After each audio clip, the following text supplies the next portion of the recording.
মুখ্যমন্ত্ৰী অলপ বুঢ়া হৈছে, গৌৰৱ এতিয়াও ডেকা হৈ আছে। মুখ্যমন্ত্ৰী চাগে ধৰিব পৰা যায় গৌৰৱে কি কৰিব বিচাৰিছে। তেওঁ অলপ সময় লাগিব বুজি পাবলৈ। গৌৰৱ বয়সততো সৰু, এইটো মই স্বীকাৰ কৰোঁ।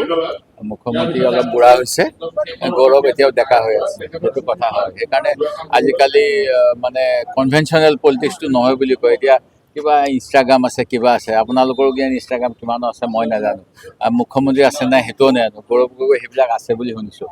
আৰু দেশৰ আমাৰ যুৱ দেশ বুলি কয়, সেই গতিকে যুৱ দেশৰ কথাটো অলপ বেলেগ হয়। সেইকাৰণে মুখ্যমন্ত্ৰী চাগে ধৰিব পৰা যায় গৌৰৱে কি কৰিব বিচাৰিছে, সেইকাৰণে তেনেকৈ কৈছে। তেওঁ অলপ সময় লাগিব বুজি পাবলৈ। গৌৰৱ বয়সততো সৰু, এইটো মই স্বীকাৰ কৰোঁ।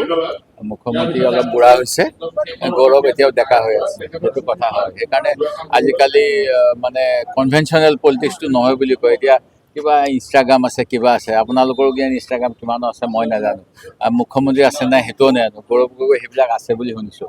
আৰু দেশৰ আমাৰ যুৱ দেশ বুলি কয়, সেই গতিকে যুৱ দেশৰ কথাটো অলপ বেলেগ হয়। সেইকাৰণে মুখ্যমন্ত্ৰী চাগে ধৰিব পৰা যায় গৌৰৱে কি কৰিব বিচাৰিছে, সেইকাৰণে তেনেকৈ কৈছে। তেওঁ অলপ সময় লাগিব বুজি পাবলৈ। গৌৰৱ বয়সততো সৰু, এইটো মই স্বীকাৰ কৰোঁ। মুখ্যমন্ত্ৰী অলপ বুঢ়া হৈছে, গৌৰৱ এতিয়াও ডেকা হৈ আছে, সেইটো কথা হয়। সেইকাৰণে আজিকালি মানে কনভেনশ্যনেল পলিটিক্সটো নহয় বুলি কয়। এতিয়া কিবা ইনষ্টাগ্ৰাম আছে, কিবা আছে, আপোনালোকৰো জ্ঞান ইনষ্টাগ্ৰাম কিমানো আছে মই নাজানো, মুখ্যমন্ত্ৰী আছে নাই সেইটোও নাজানো। গৌৰৱ গগৈ সেইবিলাক আছে বুলি শুনিছোঁ। আৰু দেশৰ আমাৰ যুৱ দেশ বুলি কয়, সেই গতিকে যুৱ দেশৰ কথাটো অলপ বেলেগ হয়। সেইকাৰণে মুখ্যমন্ত্ৰী চাগে ধৰিব পৰা যায় গৌৰৱে কি কৰিব বিচাৰিছে, সেইকাৰণে তেনেকৈ কৈছে। তেওঁ অলপ সময় লাগিব বুজি পাবলৈ। গৌৰৱ বয়সততো সৰু, এইটো মই স্বীকাৰ কৰোঁ। মুখ্যমন্ত্ৰী অলপ বুঢ়া হৈছে, গৌৰৱ এতিয়াও ডেকা হৈ আছে, সেইটো কথা হয়। সেইকাৰণে আজিকালি মানে কনভেনশ্যনেল পলিটিক্সটো নহয় বুলি কয়। এতিয়া কিবা ইনষ্টাগ্ৰাম আছে, কিবা আছে, আপোনালোকৰো জ্ঞান ইনষ্টাগ্ৰাম কিমানো আছে মই নাজানো, মুখ্যমন্ত্ৰী আছে নাই সেইটোও নাজানো। গৌৰৱ গগৈ সেইবিলাক আছে বুলি শুনিছোঁ। আৰু দেশৰ আমাৰ যুৱ দেশ বুলি কয়, সেই গতিকে যুৱ দেশৰ কথাটো অলপ বেলেগ হয়। সেইকাৰণে মুখ্যমন্ত্ৰী চাগে ধৰিব পৰা যায় গৌৰৱে কি কৰিব বিচাৰিছে, সেইকাৰণে তেনেকৈ কৈছে। তেওঁ অলপ সময় লাগিব বুজি পাবলৈ। গৌৰৱ বয়সততো সৰু, এইটো মই স্বীকাৰ কৰোঁ। মুখ্যমন্ত্ৰী অলপ বুঢ়া হৈছে, গৌৰৱ এতিয়াও ডেকা হৈ আছে, সেইটো কথা হয়। সেইকাৰণে আজিকালি মানে কনভেনশ্যনেল পলিটিক্সটো নহয় বুলি কয়। এতিয়া কিবা ইনষ্টাগ্ৰাম আছে, কিবা আছে, আপোনালোকৰো জ্ঞান ইনষ্টাগ্ৰাম কিমানো আছে মই নাজানো, মুখ্যমন্ত্ৰী আছে নাই সেইটোও নাজানো। গৌৰৱ গগৈ সেইবিলাক আছে বুলি শুনিছোঁ।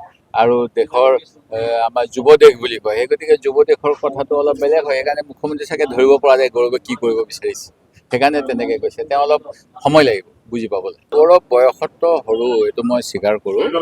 মুখ্যমন্ত্ৰী অলপ বুঢ়া হৈছে, গৌৰৱ এতিয়াও ডেকা হৈ আছে, সেইটো কথা হয়। সেইকাৰণে আজিকালি মানে কনভেনশ্যনেল পলিটিক্সটো নহয় বুলি কয়। এতিয়া কিবা ইনষ্টাগ্ৰাম আছে, কিবা আছে, আপোনালোকৰো জ্ঞান ইনষ্টাগ্ৰাম কিমানো আছে মই নাজানো, মুখ্যমন্ত্ৰী আছে নাই সেইটোও নাজানো। গৌৰৱ গগৈ সেইবিলাক আছে বুলি শুনিছোঁ। আৰু দেশৰ আমাৰ যুৱ দেশ বুলি কয়, সেই গতিকে যুৱ দেশৰ কথাটো অলপ বেলেগ হয়। সেইকাৰণে মুখ্যমন্ত্ৰী চাগে ধৰিব পৰা যায় গৌৰৱে কি কৰিব বিচাৰিছে, সেইকাৰণে তেনেকৈ কৈছে। তেওঁ অলপ সময় লাগিব বুজি পাবলৈ।